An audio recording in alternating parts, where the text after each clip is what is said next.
Thank you, Mr. Chairman. Attorney General Sessions, welcome back. The last time we spoke, I asked you about Russian interference in the 2016 presidential election. There is now absolutely no question that the Russians meddled in the election in order to undermine confidence in American democracy, to damage the campaign of Hillary Clinton, and to boost Donald Trump. Our intelligence agencies have confirmed this.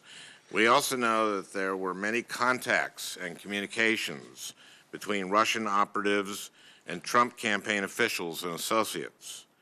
Now, in order to make sure that this kind of attack never happens again, we need to understand what happened and whether anyone inside the Trump campaign assisted the Russian effort. During your confirmation hearing, I asked you, and I quote, if there is any evidence that anyone affiliated with the Trump campaign communicated with the Russian government in the course of this campaign, what will you do? That was a simple, straightforward question. What will you do? The implication was, will you recuse yourself? But rather than answer that question, you replied, quote, I have been called a surrogate at a time or two in that campaign, and I did not have communications with the Russians, close quote.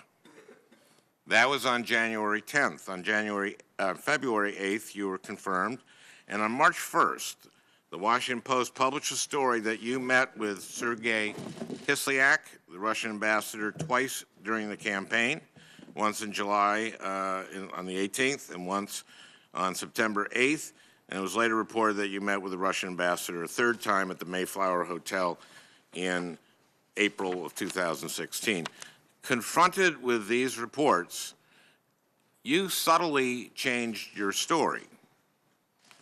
Your answer under oath before this committee was that you, quote, did not have communications with the Russians, period. But on the morning that the story broke, you said, quote, I have not met with any Russians at any time to discuss any political campaign. On Twitter, you said, quote, I never met with any Russian officials to discuss issues of the campaign. So, confronted with the truth, you started to qualify your answer. Later, in a letter you sent to this committee to clarify your testimony and to disclose 2 of your 3 meetings, you wrote, quote, I do not recall any discussions with the Russian ambassador or any other representative of the Russian government regarding the political campaign on these occasions or any other occasions. But this summer, the Washington Post reported that American intelligence agencies intercepted communications between the Russian ambassador and Moscow, in which he described 2 of his conversations with you, the April meeting at the Mayflower Hotel and the July meeting at the Republican National Convention. Citing both former and current U.S. officials, the intercepts reportedly indicate that you had, quote, substantive, unquote, discussions on policy matters important to Moscow. According to officials familiar with Russian intelligence reports, the ambassador was well known for accurately relaying his interactions with U.S. officials back to the Kremlin. Attorney General Sessions, in response to this report, the Justice Department declined to comment on the veracity of the intelligence intercepts, but DOJ did assert that you did, quote, not discuss interference in the election, which is also how you describe your communications to the Senate Intelligence Committee. So again, the goalpost has been moved. First it was, I did not have communications with Russians, which was not true. Then it was, I never met with any Russians to discuss any political campaign, which may or may not be true. Now it's, I did not discuss interference in the campaign, which further narrows your initial blanket denial about meeting with the Russians. Since you have qualified your denial to say that you did not, quote, discuss issues of the campaign with Russians, what, in your view, constitutes issues of the campaign?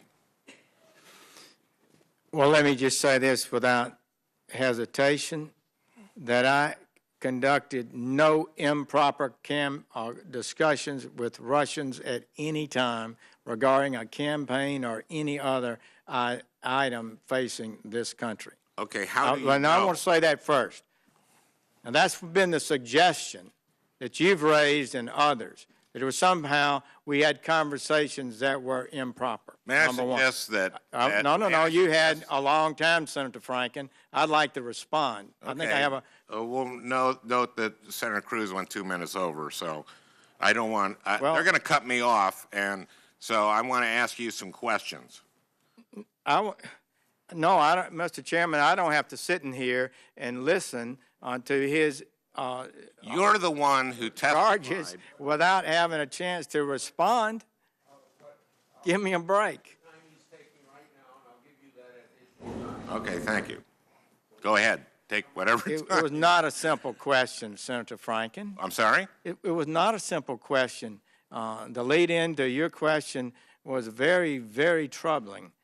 And I answered to you in a way that I felt was responsive to what you raised in your question. Let me read it to you.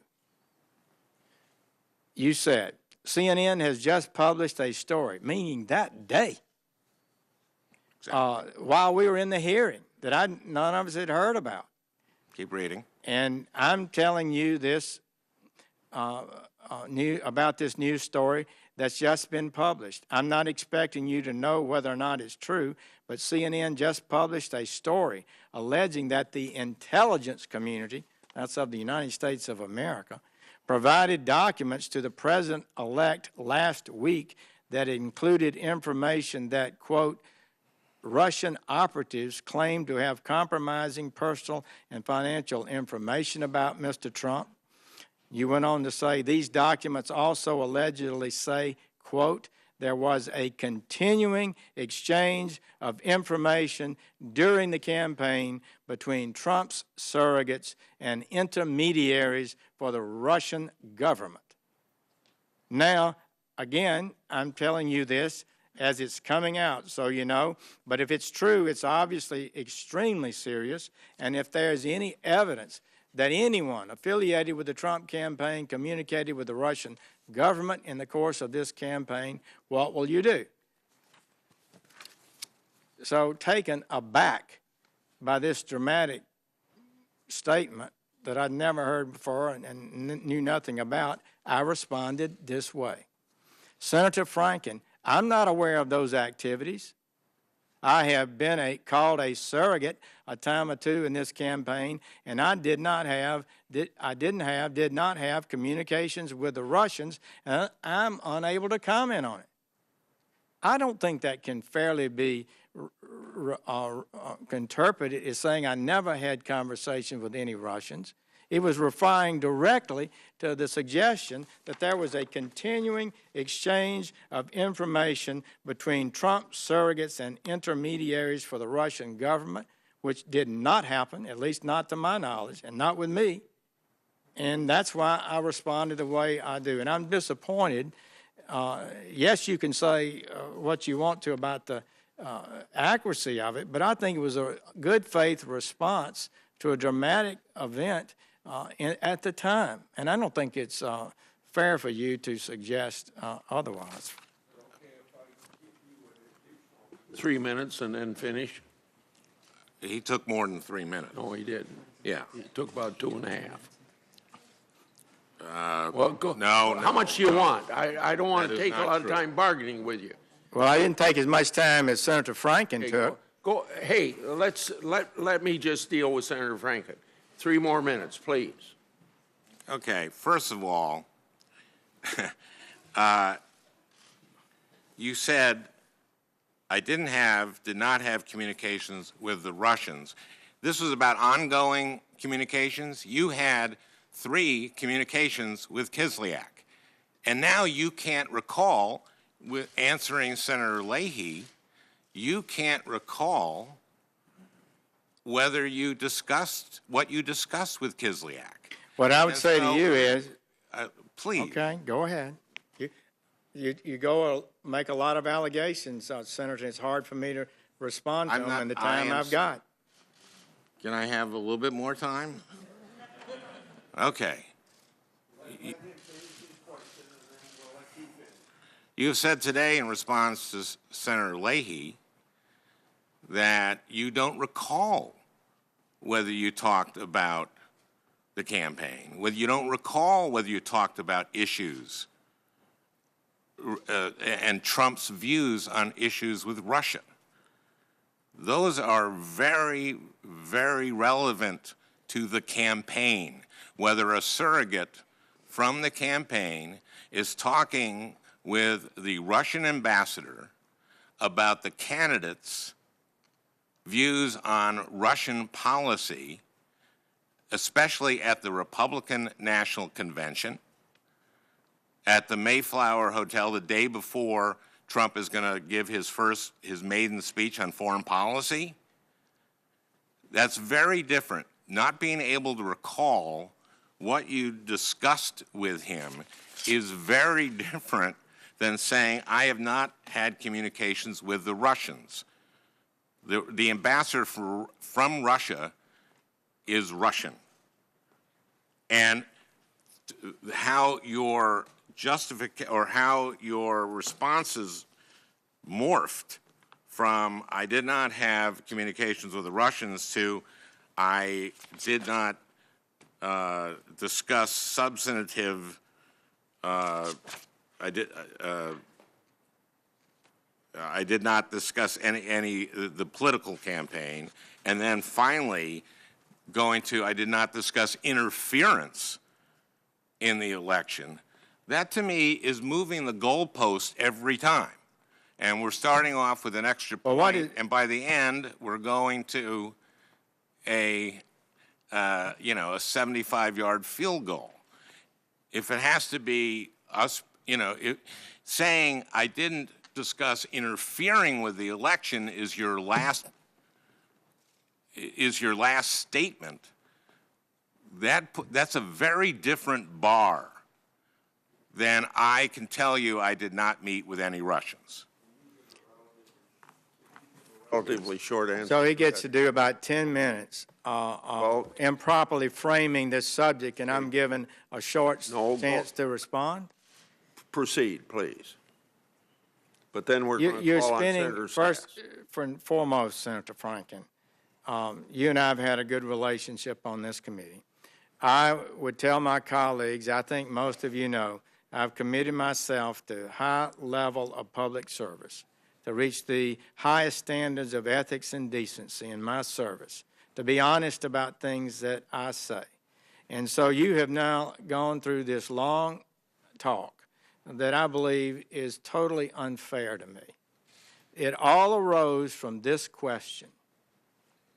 When it was charged that these documents allegedly say, quote, there was a continuing exchange of information during the campaign between Trump's surrogates, as if all of them, Trump's surrogates, and intermediaries for the Russian government. Isn't that what you said? You're shaking your head. No, don't all Trump surrogates. It said Trump's surrogates. Didn't say some of.